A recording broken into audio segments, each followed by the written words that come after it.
On that chapter on genius businessmen in America, you completely overlooked Angelo Mozilo. Now here's a guy with a preternatural ability to be just ahead of the curve.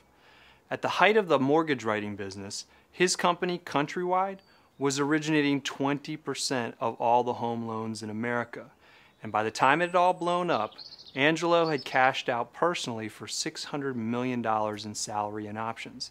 He even sold Countrywide to Bank of America just as the housing market collapsed. I mean, that is anticipation.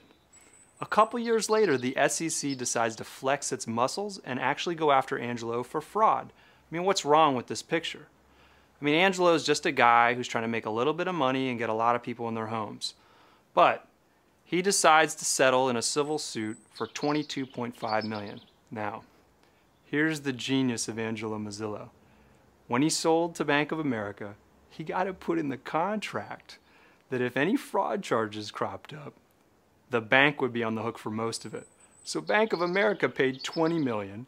He only paid $2.5 million in the suit, and with no criminal wrongdoing. So now, he's sitting on a beach enjoying his $600 million.